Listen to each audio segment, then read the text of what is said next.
सन 2002 की बात है। चार लड़कियां हेलोवीन पार्टी कर अपने घर लौट रही थी। वे सभी एक पुरानी बंद पड़ी फैक्ट्री वाले रास्ते से जा रही थी, जो कि पास ही के एक खेत के बगल में थी। उस फैक्ट्री को भूतिया फैक्ट्री कहा जाता था और बहुत से लोगों ने तो उस फैक्ट्री के आसपास रहने से भी मना कर दिया था।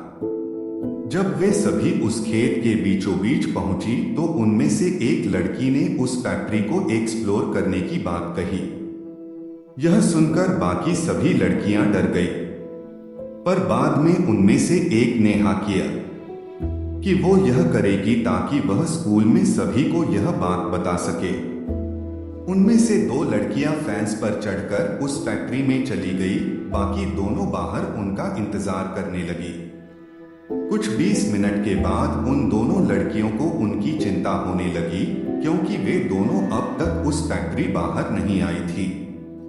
अचानक से उन्हें खून को जमा देने वाले एक चीख सुनाई दी, जो कि उस फैक्ट्री के अंदर से आ रही थी। यह आवाज उनकी फ्रेंड्स की थी।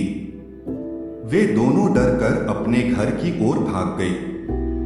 वे जो दो लड़कियां फैक्ट्री में गई थी, उन्हें फिर कभी नहीं देखा गया।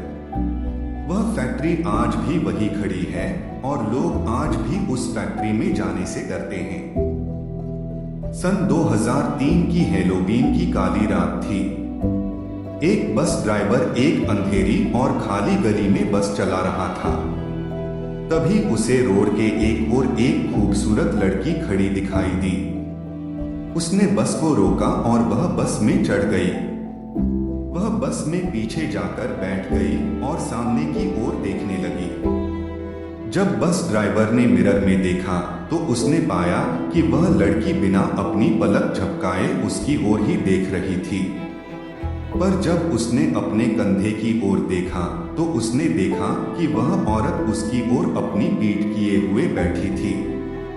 ड्राइवर को अब डर लग रहा था। वह नहीं समझ पा रहा था कि क्या चल रहा है।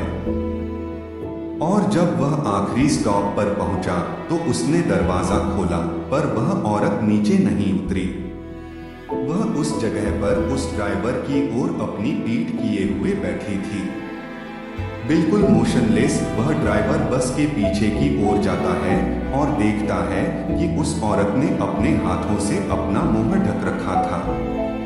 उसने उससे बात करने की कोशिश की, पर उसने उसका कोई जवाब नहीं दिया।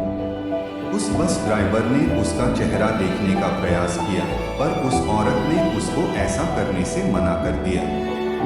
फाइनली उसने कहा, मुझे देखकर तुम्हें खुशी नहीं होगी, और ऐसा कहकर उसने अपने हाथों को अपने मुंह से उठाया और उसकी ओर मुड़ी। उसका चेहरा बहुत ही भयानक और बिगड़ा हुआ था।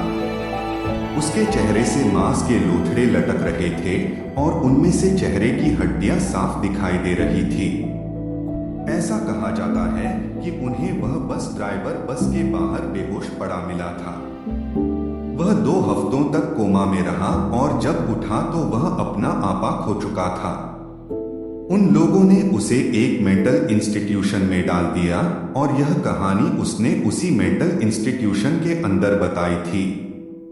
सन 2004 की हेलोवीन नाइट थी। एक छोटे बच्चे को उसका बड़ा भाई और उसके स्कूल के कुछ दोस्त एक चैलेंज देते हैं कि तुम आधी रात में कब्रिस्तान में अपने साथ कुछ मालाएं लेकर जाओ और उन मालाओं को प्रत्येक कब्र के ऊपर रखो। यह तुम्हारा चैलेंज है। वह छोटा बच्चा नहीं चाहता था कि वो उसे एक कायर समझे, इसलिए वह उनका चैलेंज एक्सेप्ट कर लेता है। वह रात अमावस की थी और कब्रिस्तान के अंदर घुप अंधेरा था। कब्रिस्तान का दरवाजा एक चरमराहट की आवाज के साथ खुला और वह लड़का सावधानी के साथ अंदर चला गया। उसने अपनी घड़ी में देखा आधी रात हो रही थी और यह समय चुड़ैलों और जादूगरनियां का होता है। उसने अपने हाथ में मालाओं को टाइटली पकड़ा और वह कब्रिस्तान के बीच में जाने लगा। वह डर के मारे कांप रहा था, पर उसने अपने आप को काबू कर रखा था। उसे केवल इस बात का डर था कि कि अगर उसने अपना टास्क कंप्लीट नहीं किया तो सभी उस पर हंसेंगे। जैसे जैसे वह कब्रों की ओर बढ़ रहा था, उसे एक अजीब सा एहसास हो रहा था कि जैसे कोई उसे देख रहा है।